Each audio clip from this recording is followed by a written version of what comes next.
ছাত্রদলের নেতাকর্মীদের উচিত আপাতত আপনাদের ধৈর্য ধারণ করা। ডাকসুতে বাংলাদেশ ইসলামী ছাত্র শিবিরের ভূমিধস বিজয়ে চরমোনাইতে খুশির বন্যা। ছাত্র শিবির বিপুল ভোটে ডাকসুতে জিতছে। শিবিরের বিজয় হবে ফেনোমেনাল, ভোটের তফাৎ হবে প্রচুর। রেগে গেলেন তো হেরে গেলেন। জঙ্গি সবকিছু মেনে নিলাম। কোনোদিন শুনেছেন শিবিরের কোনো ছেলে কোনো নারীকে উত্ত্যক্ত করেছে? ঈদ মোবারক। ছাত্র শিবির বিপুল ভোটে ডাকসুতে জিতছে। এই বিজয় ছাত্র শিবিরের না, এইটা মজলুমের বিজয়। আসসালামু আলাইকুম ভিউয়ার্স, ভিডিওর অংশ বিশেষ দেখে আপনারা হয়তো অনেকে এতক্ষণে বুঝতে পেরে গিয়েছেন যে আজকের নিউজ ভিডিওটা কতটা গুরুত্বপূর্ণ হতে চলেছে। আপনারা জানেন যে ডাকসুতে কিন্তু একের পর এক বিজয়ী হচ্ছে ছাত্র শিবিররা।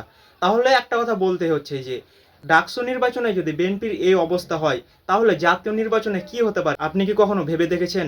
ডাকসু নির্বাচনে যদি বিএনপির এই ছাত্র দলরা যদি পাস করতে না পারে তাহলে তো জাতীয় নির্বাচনে বিএনপিরা কখনো পাস করতে পারবে না, এটাই কিন্তু মনে করছেন রাজনৈতিক বিশ্লেষকেরা।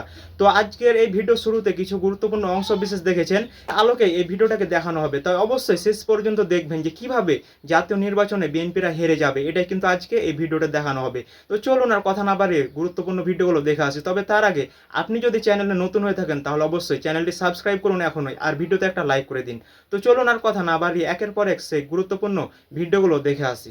ছাত্র শিবির বিপুল ভোটে ডাকসুতে জিতছে। এই বিজয় ছাত্র শিবিরের না, এইটা মজলুমের বিজয়। ডাকসু নির্বাচন নিয়ে আমার প্রেডিকশন বলি, ছাত্র শিবির ভিপি জিএস সহ বেশিরভাগ আসনেই জিতবে। হলগুলোতে কিছু আসন ভাগাভাগি হবে। শিবিরের বিজয় হবে ফেনোমেনাল, ভোটের তফাৎ হবে প্রচুর।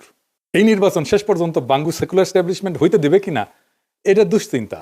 খুব খারাপ কিছু ঘটায় নির্বাচন স্থগিত করে দিতে পারে। বিশেষ করে বামেরা শেষ মুহূর্তে নির্বাচন বয়কট করতে পারে। একটা ইসলামপন্থী দল ফেয়ার নির্বাচনে জিতে আসবে, এর চাইতে বড় দুঃস্বপ্ন বাঙ্গু প্রগতিশীল বা ভারত বা পশ্চিমাদের নাই। কিন্তু ঠিকভাবে নির্বাচন হইলে এইটা ফলাফল হবে বাংলাদেশের রাজনীতিতে সুদূর প্রসারী। সেটা শুধু বাঙ্গু প্রগতিশীলরা না, সম্ভবত ইসলামপন্থীরাও ঠাউর করতে পারতেছে না। যা বলছিলাম তাই হয়েছে, তাই না? এই ফলাফল বাংলাদেশের সেকুলার এস্টাবলিশমেন্টের জন্য এক ভয়ানক দুঃসংবাদ। পুরা সেকুলার এস্টাবলিশমেন্ট কিন্তু দাঁড়াইছিল শিবিরের বিরুদ্ধে, শেষ রক্ষা হয় নাই। এখন আসেন আমরা দেখি এই ফলাফল আসলে কি বার্তা দিচ্ছে। তা হইতেছে বাংলাদেশে ইন্ডিয়ান ন্যারেটিভ পুরোপুরি পরাস্ত হয়েছে, আলহামদুলিল্লাহ। বাংলাদেশে এই প্রজন্ম যতদিন থাকবে ততদিন ইন্ডিয়ান ন্যারেটিভ আর মাথা তুলতে পারবে না। কিন্তু ছাত্র দলের পরাজয়কে অবশ্যম্ভাবী ছিল না।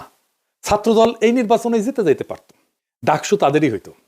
হয় নাই কারণ তাদের নির্বুদ্ধিতা, রাজনৈতিক অপরিপক্কতা এবং বেকুবের মতো আত্মবিশ্বাসের কারণে তাদের এই ভরাডুবি। বিএনপির এই ভরাডুবির পেছনে আছে বিএনপির কান্ধে চেপে বসা কিছু রাজনীতির জ্ঞানহীন মানুষ, অপদার্থ মানুষ।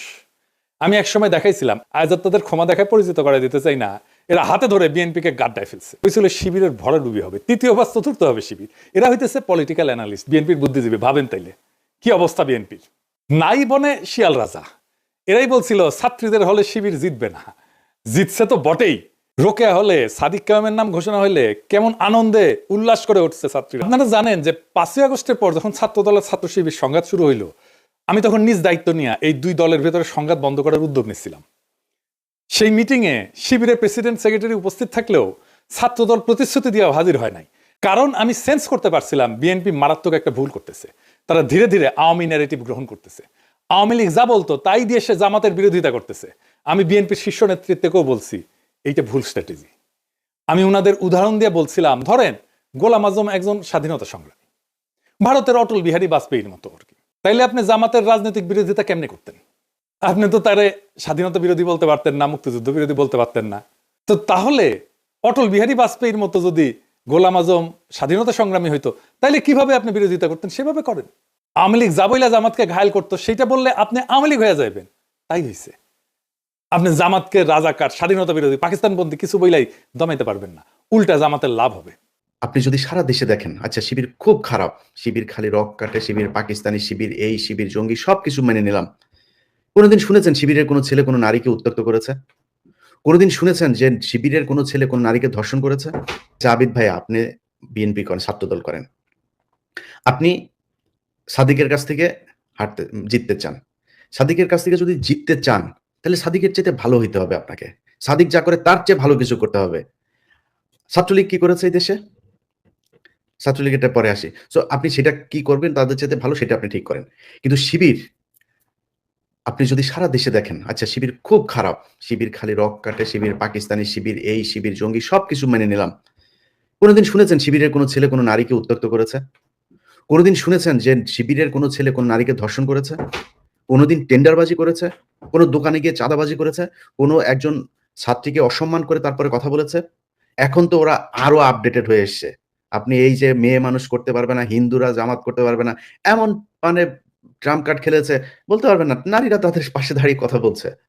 এবং আপনি ইয়েতে কি বলে হিন্দুদের আলাদা, জামাতের আলাদা তাদের আ শাখা খোলা হয়েছে, হিন্দু শাখা। আপনি তারা আটকাবেন কেমনে? এখন আটকাইতে হলে তার চেয়ে ভালো কিছু করতে হবে। ভালো কিছু করতে হলে ভাই আপনি ছাত্র দলের একজন ভাই। আমি বললাম না একটু আগে শুরুতেই যে আমি ভাই বিভাজন তৈরি করতে চাই না। ছাত্রদল আর ছাত্র শিবির এই ৫ তারিখের আগে জেলখানায় বসে একজনের বাসার খাবার এসছে ২ ভাই ভাগ করে খেয়েছে। শিবিরের বাসা থেকে এসছে খাবার, ছাত্রদলের ভাই তার পাশে বসে সেই খাবার ভাগ করে। ছাত্রদলের বাসা থেকে এসছে, শিবিরের এরা ভাগ করে খেয়েছে। এক মুরগি নিয়ে গিয়েছে। সেই মুরগি নিয়ে জবাই করেছে। সবাই মিলে খেয়েছেন। এটাই তো ছিল আমাদের এই কয়েকদিন ৫ তারিখের আগে। কোন বিভাজন ছিল নাকি? ৫ তারিখের দিন বলেছিল কে ছাত্রদল, কে ছাত্র শিবিরের, তারা আসবে জুলাই ছাত্রদের পাশে দাঁড়াবে। না, সবাই সবার জায়গা থেকে যে যেভাবে পেরেছে সেভাবে দাঁড়িয়েছে। সো আমি বিভাজন তৈরি করতে চাই না। কিন্তু বিভাজন তৈরি হচ্ছে, এখনো পর্যন্ত চলছে। আপনাদের আলাদা পলিটিক্যাল পলিসি আছে, কোন সমস্যা নেই। সবাই আলাদা, আলাদা করে আপনার মতো করে আপনি করেন। এখন ছাত্র শিবিরের আর ছাত্র দলের ভেতরে যদি নাকি মনে করেন আপনি ভালো করবেন, আপনারা ভোট দিবে। যদি মনে না করেন ভোট দিবে না। আমি ছাত্রদল আর ছাত্র শিবিরের আজকে ২ জনের পক্ষেই থাকলাম। আমার কোনো সমস্যা নাই। যে ভালো আছে তারে ভোট দেন। কিন্তু ছাত্র শিবিরের কথা যদি বলি, স্বাধীনতা যুদ্ধ হয়েছে ৫৪ বছর আগে। এই ৫৪ বছর আগের যুদ্ধে যারা কিনা আপনি এই কথিত যে যুদ্ধাপরাধী হিসাবে যাদের ফাঁসি দিয়েছেন, গেল মেনে নিলাম। তারপরেও তারা তো মারাই গিয়েছে। বিচার আল্লাহ করবে একদিন। ধরলাম তারা আপনারা যা বলেন সেটাই, আপনাদের কথা মতো আপনারা দিয়ে গেলেন। তার পরের প্রজন্ম এখন যে শিবির করে, তার চরিত্রের সাথে একজন গ্রামের মানুষ যদি নাকি দেখে যে শিবিরের একটা ছেলে এত সুন্দর তার চলাফেরা, টাকনুর উপরে প্যান্ট পরছে, ৫ ওয়াক্ত নামাজ পড়ে, নিজের টাকা পয়সা দিয়া তারপরে পলিটিক্স করে, আবার মানুষের দান খয়রাত করে, কোনো টেন্ডার নাই, কারোর বাসায় গিয়ে চাঁদাবাজি করে না, দোকানে চাঁদাবাজি নেয় না, বাস স্ট্যান্ডে গিয়ে চাঁদাবাজি নেয় না, কোনো নাই। শিবিরের দখল যে করেই না, শিবির দখল করে কি জানেন? আপনি একটা প্রতিষ্ঠানের টেন্ডারবাজি করতে যান। আর শিবির যায় দখল করে, জামাত দখল করে কি জানেন? ওই টেন্ডার যে দেয় তারে যায় দখল করে। ওই চেয়ার দখল করে সে। সো মানে আপনি ওই পদে যান, শত, শত ব্যারিস্টার শিবিরের, জামাতের। বিএনপি সেভাবে কয়জনকে তৈরি করতে পেরেছে? বিএনপি তো বিশাল সংগঠন এবং তারা সবাই ভারত বিরোধী লোকই তো। ধরেন এখানে 90% লোক ভারত বিরোধী। কয় পার্সেন্ট আছে যারা কিনা আওয়ামী লীগের সাথে আঁতাত করে চলে। কিন্তু তারা উপরের জায়গায় আছে। এটা হলো সমস্যাটা। তো আপনি এই শিবিরকে যে এখন যে আপনি বিট করবেন, বিট করতে গেলে তার চাইতে উন্নত আদর্শ নিয়ে আপনাকে আসতে হবে। শিবির যা করে এটাই আল্লাহর আদর্শ, এটাই আল্লাহ, এটাই বলে দিয়েছেন। আমি এগুলি যদি কেউ বলে সেটা তার ব্যাপার। কিন্তু আমি যদি ২ জনকে দাঁড় করাই, তাহলে কে বেশি হবে? অথচ এই শিবিরকে গেল ৫৪ বছরে আপনি চিন্তা করতে পারেন একটা বিশ্ববিদ্যালয়ে তাদের কোনো সংগঠন করতে দেয় নাই। কোনো কর্মসূচি করতে দেয় নাই। কারণ কি? শিবির কি করেছে? শিবির সন্ত্রাসী? শিবির খারাপ কাজ করে?